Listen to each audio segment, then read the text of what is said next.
땅을 살아가는 인생을 구약의 그대로 그림 모형처럼 보여주고 있는 한 사건이었는데, 그것이 바로 이스라엘이 애굽에서 나와서 가나안으로 들어가는 그 광야의 여정이었습니다. 아마 신약시대를 살아가는 우리 성도들의 삶이 그 구약시대 때 이스라엘 백성들의 광야 생활과 아마 닮아있지 않나 생각합니다. 하나님이 우리에게 이제 마지막 날 완성하셔서 우리를 부르실 그 거룩하신 하나님의 나라, 완성될 하나님의 나라에 우리가 들어갈 것인데, 구약에서 그것을 가나안으로 우리에게 보여주고 있습니다. 이스라엘 백성들이 가나안에 들어가기 위해서 그 광야 생활을 할 때 생각해 보십시오. 애굽에서 나왔는데 뒤에는 애굽 군대가 쫓아오고 앞에는 홍해가 가로막혀 있는 상황. 홍해를 하나님이 가르셨지 않습니까? 물이 없어 가랄 때 반석에서 물을 내게 하셨고, 먹을 것이 없을 때 만나와 메추라기를 보내셔서 먹이셨고, 옷과 신발이 헤어지지 않도록 하셨고, 적들과의 전쟁에서 손만 들어도 이기게 하시는, 해를 멈추게도 하시는 하나님. 그러니까 사방이 막혀서 소망이 없는 것 같고 이제 우리 이 광야에서 다 죽었다 원망할 때 하나님은 말씀하시는 거예요. 잠잠히 오늘 너희를 위해서 내가 행하시는 구원을 보라. 여러분, 이게 구약에 지나간 사건이 아니라니까요. 왜 하나님이 굳이 이 사건들을 이스라엘 백성들에게 경험케 하시고 그것을 성경에 기록하게 하시고 그것을 오늘날 우리로 있게 하시겠어요? 오늘 우리의 삶 가운데 하나님이 그때 행하셨던 그 하나님이 오늘도 너희의 삶에서 그렇게 행하시겠다고 말씀하시는 것이죠. 그래서 이 찬양은 구약의 역사를 지금 우리가 노래하는 찬양이 아니에요. 여러분의 삶에서 하나님이 행하실 일들에 대해서 믿음으로 여러분들이 고백하는 찬양이에요. 비록 애국 군대는 없지만, 눈앞에 홍해는 없지만, 먹을 것이 없어서 굶어 죽을 위기는 아니지만, 그것 못지않게 여러분 각자가 가지고 있는 삶의 무게가 있을 거예요. 그러니까 사람들이 자살을 하는 거예요. 먹을 게 없어서 자살해요? 누릴 게 없어서 자살해요? 집이 없어서 자살해요? 아니에요. 상황과 환경은 다르지만 저는 그렇게 생각합니다. 저나 여러분들이나 그 구약의 이스라엘 백성들이 경험했던 그 절망감, 그 막막함, 그런 고난이 우리의 삶에도 여전히 계속되고 있을 거라고 생각합니다. 여러분의 삶에도 있을 것입니다. 그래서 때로는 모든 것을 다 포기하고 싶고 다시 애국으로 돌아가고 싶고 그런 마음이 우리 안에 들 때가 있을 거예요. 그럴 때 하나님이 말씀하시는 거예요. 두려워하지 말아라. 지치지 말아라. 너희를 위해서 행하시는 나의 구원을 봐라. 믿음으로 좀 다시 한번 고백할까요? 보라, 너희는 두려워 말고 보라, 너희는 두려워 말고 보라, 너희를 인도한 나를 보라, 너희는 지치지 말고 보라,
오늘 말씀 마태복음 6장 9절에서 13절 성경을 안 찾아도 여러분 다 아시는 말씀에서 제가 읽겠습니다. 그러므로 너희는 이렇게 기도하라. 하늘에 계신 우리 아버지여, 이름이 거룩히 여김을 받으시오며 나라가 임하옵시며 뜻이 하늘에서 이루어진 것 같이 땅에서도 이루어지이다. 오늘 우리에게 일용할 양식을 주시옵고 우리가 우리에게 죄 지은 자를 사하여 준 것 같이 우리 죄를 사하여 주시옵고 우리를 시험에 들게 하지 마옵시고 다만 악에서 구하시옵소서. 나라와 권세와 영광이 아버지께 영원히 있사옵나이다. 아멘. 옆에 있는 분들하고 인사하겠습니다. 또하니. 뭐라고 대답해야 돼요? 또 왔다. 예, 이렇게 인사하면은 싸우자는 얘기죠.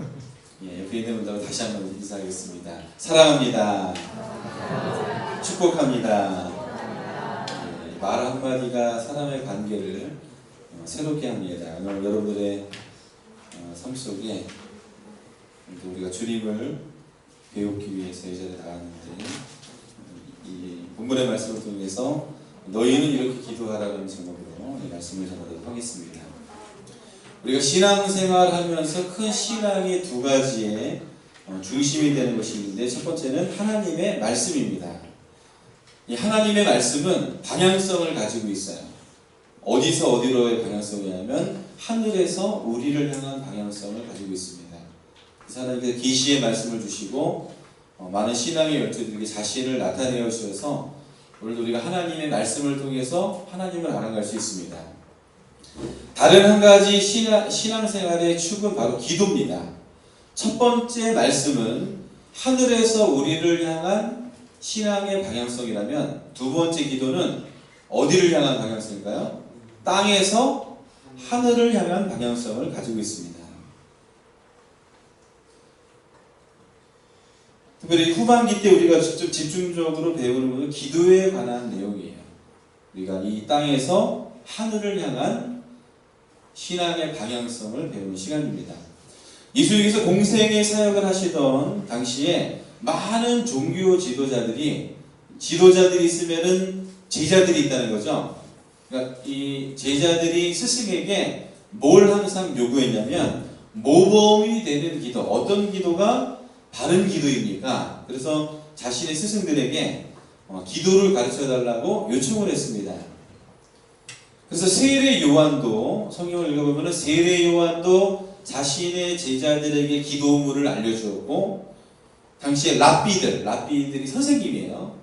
존경받는 선생님들도 자신의 제자들에게 기도를 가르쳐 주었어요. 그래서 이 사도행전 10장에 보면은 고넬료가 기도할 때 또 베드로와 요한과 같이 시간을 정해서 성전에 올라가서 기도하는 사람들은 자기가 배운 기도문을 가지고 하나님 앞에 나아갔습니다.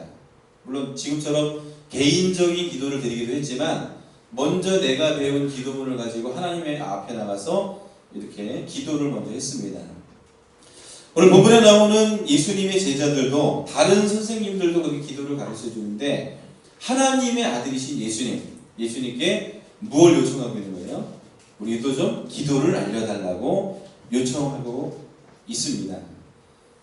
그리고 누가복음, 마태복음에 예수님의 주기도문이 기록이 되어 있는데 오늘 마태복음이 좀 더 구체적으로 자세히 기록되어 있기 때문에 이 마태복음 말씀을 통해서 이 주기도문에 담겨진 예수님의 기도에 대한 가르침, 그런 가르침을 좀 생각하는 시간이 되었으면 합니다.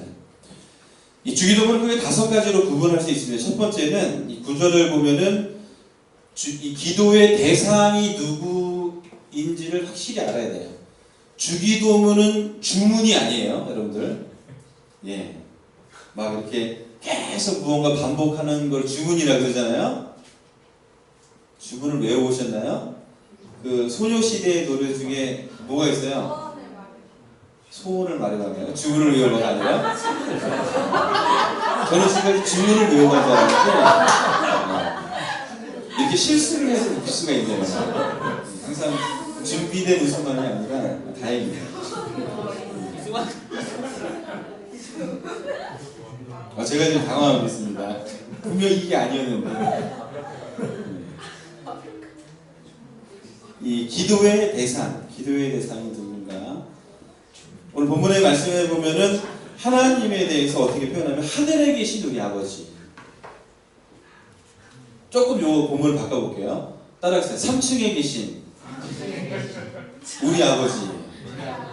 예, 그거는 이 아버지에 대한 안 웃기나요? 이거는 아까 준비된 건데 준비된 건 안 웃고 예, 실수한 것을 웃으시네요. 하나님에 대한 하나님께서 바로 가까운 데 계시고 하나님에 대한 인지, 하나님에 대한 기대, 하나님에 대한 능력을 거기까지만 이야기하는 거예요. 하늘에 계시다는 것은 어떻습니까? 여기 이 하늘은 우리가 바라보는 스카이가 아니에요. 성경은 헤븐이라고 되어 있죠. 하늘에 계신 초월적인 장소를 이야기합니다.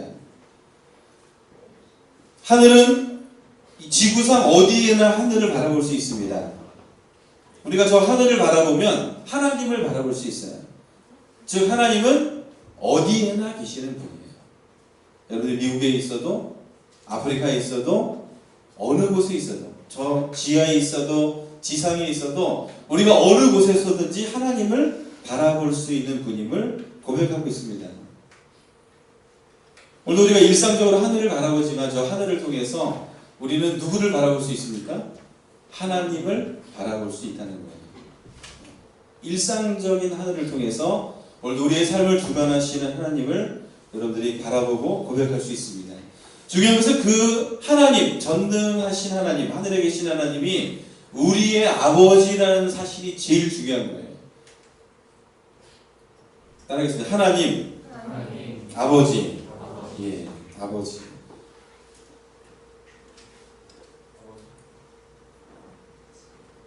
여러분들의 가정에서 아버지의 의미는 어떻습니까? 한국은 좀 가부장적인 문화 속에서 아버지가 좀 과묵하고 뭐 별로 참견을 안 하고 그러나요? 안 그런 가정도 있어요, 물론. 예. 대부분 아버지에 대해서 좀 이렇게 가깝지 않게 느껴지는 경우들이 많이 있습니다. 그런데 제 주변에 이제 아버지가 일찍 돌아가신다든지 아버지가 안 계신 그런 가정들을 보면은 아버지가 계신 가정과 안 계신 가정에 많은 차이가 있습니다. 계실 때는 몰라요. 계실 때는 모르는데 아버지가 없을 때는 아버지에 대한 존재감이나 여러 가지에 대해서 사람들이 잘 인정하지 못하는 경우들이 많은데 어쨌든 아버지가 집에 계실 때 가정이 안정적인 가정이 될 수 있습니다. 오늘 여러분들의 삶 속에 그 하나님은 여러분들의 인생에 어떤 존재인가? 그 하나님을 여러분들의 든든한 아버지로 고백할 수 있는 우리 사랑하는 친구들과 또 사랑하는 우리 기류의 교회 성도님들이 되시기를 간절히 부탁을 드립니다. 두 번째는 10절 보면은 10절의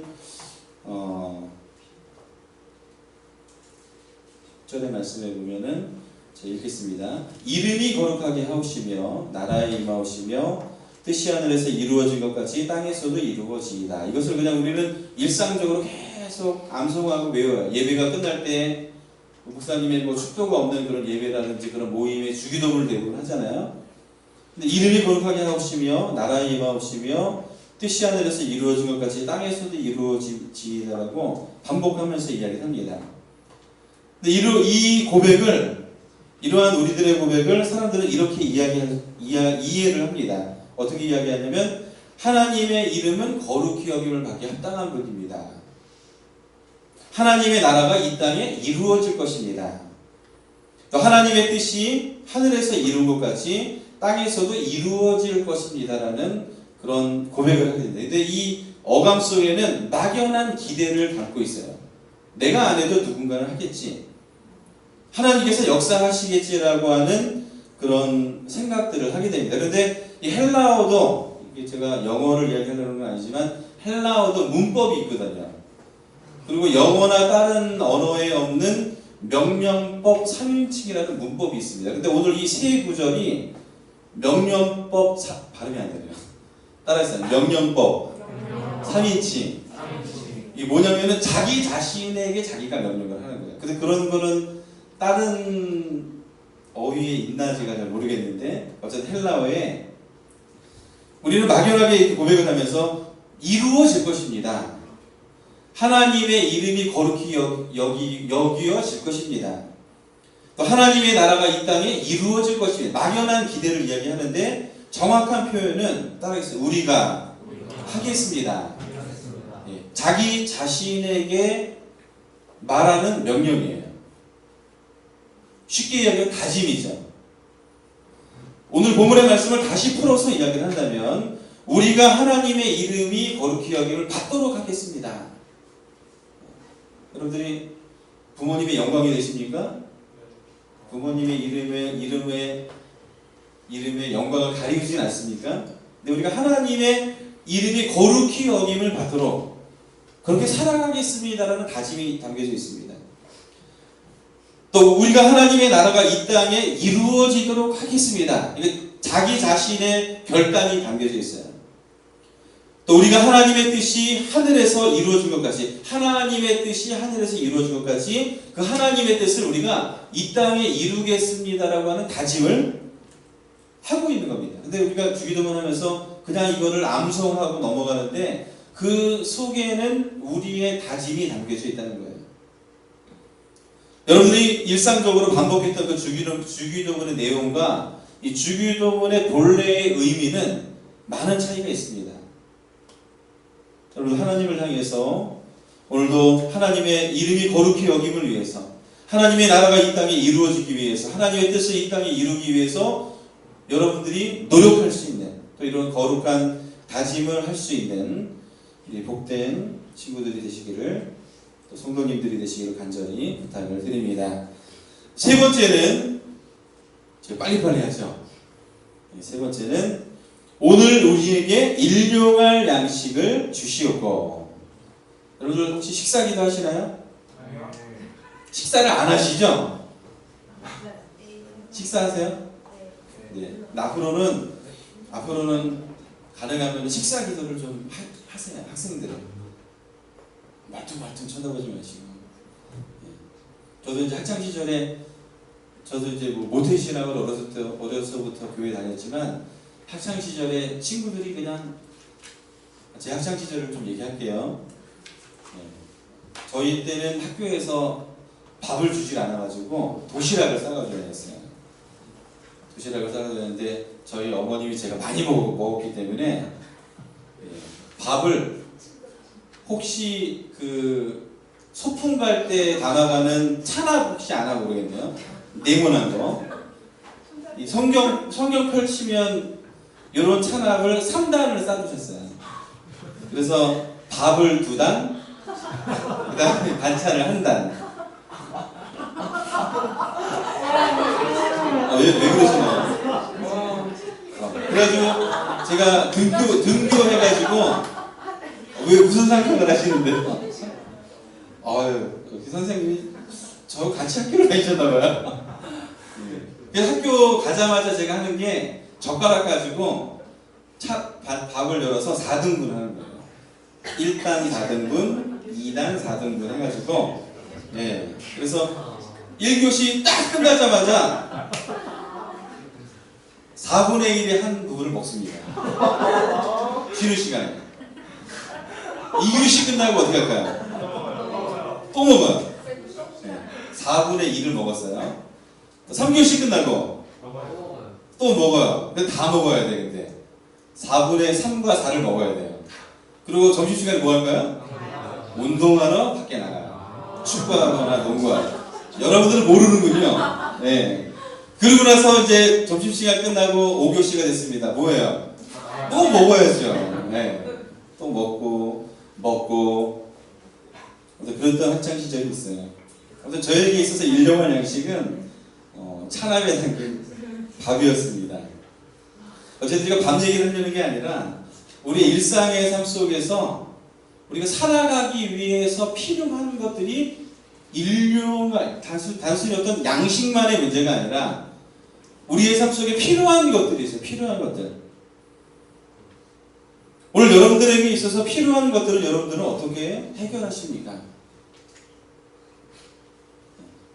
지금은 부모님의 영향과 부모님의 도움 속에 여러분들이 뭐 걱정 의심 없이 살아가지만, 그러나 이제 나중에 장성하게 되면, 이제 자라나게 되면 이제 많은 일들을 내가 해결해야 되고 판단해야 되고 또 일용할 것들이 많이 있어요.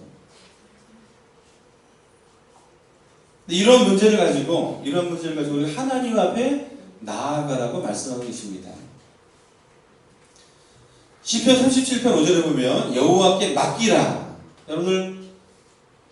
여러분들이 가지고 있는 것을 누군가에게 맡길 수 있어요? 아니요. 과감하게. 제가 네 그러면은 돈을 좀 맡기라 그러려고 했는데 아무도 저를 믿지 않네요. 저희 아이들도 이렇게 좀 주변에서 뭐 아이들에게 용돈을 주시거나 그러면은 아이들이 다 이렇게 잘 챙겨요. 절 줄까요, 안 줄까요? 절대 안 줘요.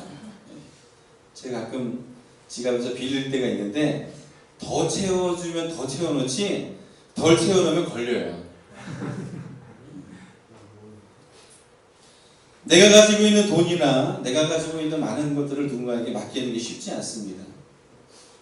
우리 일상의 많은 것들을 해결하기 위해서 사람들은 많은 노력들을 하지만 그런 문제를 가지고 예수님은 하나님 앞에 기도해야 된다는 거예요. 왜 서두에 식사할 때 기도해야 되냐고 말씀을 드리냐면, 식사는 규칙적인 거죠. 물론 불규칙적으로 저처럼 계속 먹는 사람도 있지만, 하루에 3번은 어때요? 3번은 먹죠.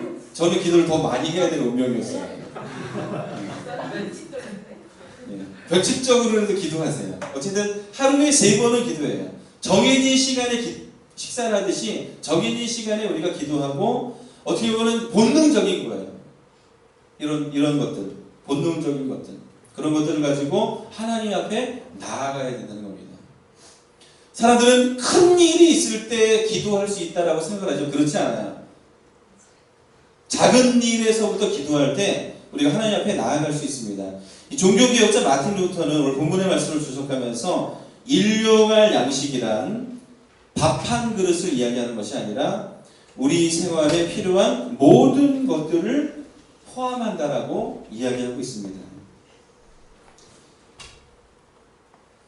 제가 예전에 2004년도부터 청평에서 개척교회를 시작을 했어요.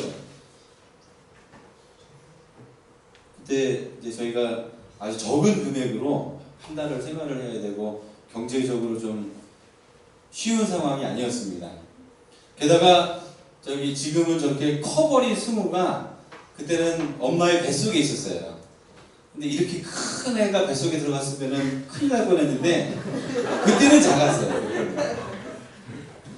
근데 이렇게 아이를 갖게 되고 키우다 보니까 여성들은 어때요? 엄마들은 먹고 싶은 게 있어요. 여기 남자 친구들 나중에 이제 결혼을 해서 아이를 갖게 되면 지나가는 말로 뭐 먹고 싶다 그러면 사다 줘야 돼요? 흘려드려야 돼요? 전혀 센스들이 없네. 남의 이야기 다 당신들의 이야기입니다. 네. 사다 줘야 돼요. 근데 사다 줄 만한 능력이 되지 않아서 막 이렇게 고민이 되는 순간에 참 재밌는 것이, 하나님이 제가 먹을 거를 위해서 기도하면은 응답을 잘 해주실 것 같은데 저를 너무 잘 아시는 거예요. 먹고 싶은 대로 다 기도해서 응답받으면 어떻게 돼요? 똥뚱이시잖아요. 제 기도는 응답을 잘 안 해주시더라고요. 근데 저희 안사람 승우 엄마의 기도를 아주 어떻게 보면 사소한 기도예요. 하나님 어느 날은 포도가 먹고 싶어요. 근데 이제 돈이 없었거든요. 돈이 없었는데 진짜 하나님께서 그 동네에 모르는 분을 통해서 정확하게 포도를 갖다 주세요. 근데 제가 이제 이런 이야기를 말씀드리는 게 사소한, 우리 삶의 사소한 문제들을 가지고 여러분들이 기도해 보라는 거예요. 일용할 것들, 우리 생활에 필요한 모든 것들이 여러분들의 기도의 제목이 되시기를 간절히 부탁을 드립니다. 이스라엘 백성들이 광야에서 생활할 때 하나님께서 만나와 메추라기를 한꺼번에 다 주시지 않았어요. 매일매일 먹을 양만큼을 수확하게 하셨습니다. 왜 그랬을까요? 많은 양을 사람들이 저장하고 생활을 한다면 하나님에 대한 하나님의 기대감이 전혀 없을 거예요. 왜냐하면 1년치 모아놓고 잘 먹고 잘 살면 되잖아요. 그러나 이스라엘 백성들은 매일매일 하나님에 대한 기대감을 가지고 살아왔다는 거예요. 오늘 여러분들의 삶에 일용할 양식과 같은 일들이 많이 있습니다. 특별히 학창시절에도 여러분들 얼마나 필요한 것들이 많아요. 여러분들이 꿈꾸고 있는 것들이 얼마나 많아요. 내 안에 부족한 부분들이 얼마나 많습니까? 이런 모든 것들이 우리 사랑하는 친구들의 기도 제목이 되시기를 간절히 부탁을 드립니다. 네 번째로는 12절에 보면 우리가 우리에게 죄 지은 자를 사하여 준 것 같이 우리의 죄를 사하여 주시었고, 우리 사람에게는 죄를 사할 수 있는 능력이 없습니다. 이 죄라는 것은 하나님의 뜻에 어긋난 것을 이야기하는데, 오늘 우리 본문의 말씀은 우리가 우리 자신의 죄를 해결할 수 없지만, 그러나 하나님과의 막힌 담을 허물기 위해서 인간으로서 행해야 되는 최소한의 행동을 이야기합니다. 우리가 하나님 앞에 나아가기 위해서 뭘 하라고 말씀하고 있습니까? 뭘 하겠다고 고백하고 있습니까? 죄 지은 자를 사하여 준 것 같이 전제되는 게 있어요. 제가 하나님 앞에 나아갈 수 없는 존재입니다. 그러나 이 세상을 살아가면서 제가 나에게 죄를 지은 사람들, 나에게 해를 끼친 사람들을 용서하겠습니다라는 것이 전제되고 있습니다. 우리는 하나님으로부터 엄청나게 큰 죄의 용서, 구원의 은혜까지를 받았지만 정작 옆에 있는 형제들의 작은 시기와 질투와 문제들을 용서하지 못하고 살아갈 때들이 너무나 많이 있다는 거예요. 이 성경을 보면 1만 달란트 빚진 자가 주인으로부터 탕감을 받게 되었습니다. 당시에 한 달란트가 6천 데나리온이에요. 그러니까 6천일을 따지면 한 16년 정도의 품삯을 이야기합니다. 지금으로 따지면은 거의 한 5억 이상, 5억, 6억 이상일 때는 큰 돈입니다. 여러분 통장에 돈이 많으신가 봐요. 놀라지도 않아요. 큰 돈이에요, 여러분. 근데 이제 과거에 비해서 물가가 너무 올라가기 때문에 6억이면 서울에 집도 한 채도 못 사는데 그래도 있으면 좋잖아요, 그렇죠? 예. 근데 그렇게 큰 돈을 탕감을 받았음에도 불구하고 우리에게 작은 빚을 진 사람의 죄를 용서하지 못하는 것이 우리들의 모습이라는 겁니다. 오늘도 우리가 하나님께 받은 죄사함의 은혜를 받은 것을 우리가 안다면 여러분들의 마음이 그렇게 옹졸하게 세상을 살아가지 않을 거예요. 옆에 있는 분들하고 다시 한번 인사하겠습니다. 대인배가 됩시다. 한 번 더. 받은 은혜가 큽니다.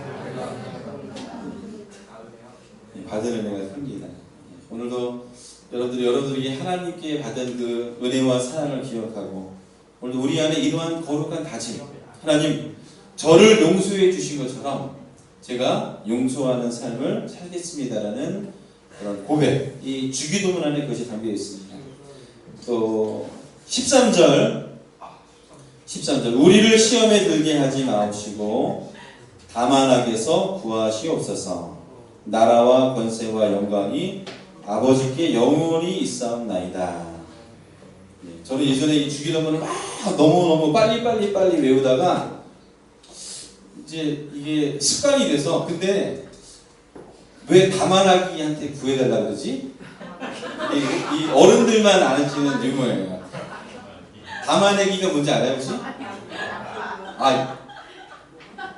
아니 저기 오래된 생들은 알아요.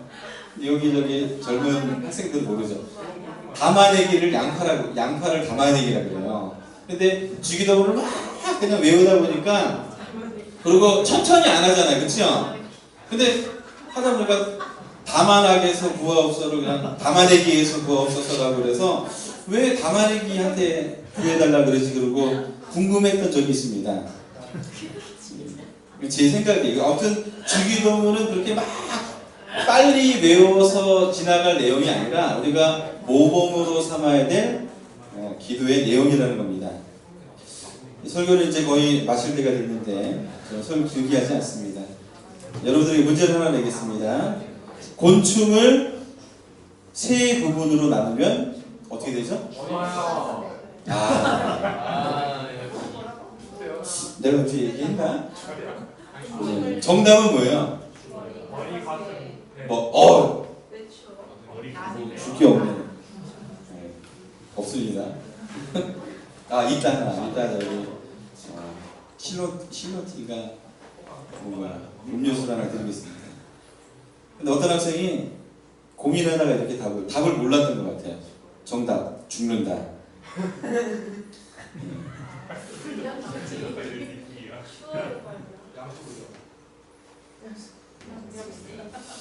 우리는 학생들에게 물어본다면 시험을 좋아할 만한 학생은 아무도 없어요. 저도 얼마나 욕을 해줘요. 어떤 놈을 하시면 진짜로? 네. 이제 나중에 다른 시험이 다가와. 그때는 그런 얘기 안 할 거야. 학창 시절의 시험은 어떻습니까? 여러분들이 지금 싫어하지만 그래도 최소한 시험을 본다고 예고를 하고, 물론 안 그런 선생님들이 있어요. 아까 차 타고 오면서 아니 우리 선생님이 다 예고된 질문에서 낼 줄 알았는데 딴 데서 냈다는 거예요. 그리고 그냥 엄청 씹다가 왔어요 저희가. 근데 학교의 학창 시절의 시험은 어떻습니까? 예고되고 뭐 언제 본다, 뭐 어느 범위에서 뭐 대부분 정해진 범위에서 시험을 보죠. 그러나 이제 여러분들 장성하게 되면 여러분들의 인생에 많은 테스트들이 옵니다. 그런 분들은 사람의 마음을 흔들기도 하고 다양한 모습으로 다가와요. 이 테스트가. 시험에서 제외된 사람들은 없습니다. 심지어는 예수님까지도 시험을 받으셨어요. 예수님도 공생의 사역 이전에 시험을 받으셨죠? 누구에게? 하나님께? 마귀에게. 여러분들 저기 그거를 알아야 돼요. 우리가 쓰는 시험이라는 단어가 영어로 테스트가 있어요. 테스트로 쉽게 이야기하면 레벨업이 되는 걸 테스트라고 이야기합니다. 그리고 영어로 temptation이라고 있어요. 유혹, 미혹, 그런 단어가 있는데 예수님도 시험을 받으셨죠. 마귀에게. 그리고 그 시험을 넘어서셨어요. 마귀가 이야기합니다. 이 돌덩이를 떡덩이가 되게 하라. 성전에서 뛰어내리라. 나에게 절을 하면 모든 영화를 너희에게 주겠다라고 시험을 했습니다. 그리고 예수님은 이거는 예고된 시험이 아니었어요. 이 모든 시험을 승리하셨습니다. 예수님은 이 시험뿐만이 아니라 이것은 어떻게 보면 그래도 준비된 시험이에요. 왜냐하면 예수님께서 광야에서 시험하실 때 성령에 충만하셔서 또 성령의 이끌림 속에 받은 시험이었거든요. 근데 예수님의 공생의 사역 속에는 또 다른 수준의 시험들이 계속 다가와요. 제사장과 바리새인들이 예수님을 시험합니다. 우리가 이 세금을 내야 되는데 이 세금을 내는 것이 합당합니까? 합당하지 않습니까? 대답을 잘해야 돼요. 세금을 내야 된다고 이야기하면은 어때요? 로마에 동조하는 겁니다. 민족의 배반자가 되죠. 세금을 내지 말라 그러면 어떻게 돼요? 로마를 배반하는 거예요. 그러니까 이렇게 이야기해도 문제가 되고 저렇게 해도 문제가 되는데 예수님께서 이렇게 말씀하시죠. 동전을 보여주면서 누구의 형상과 글이 있느냐?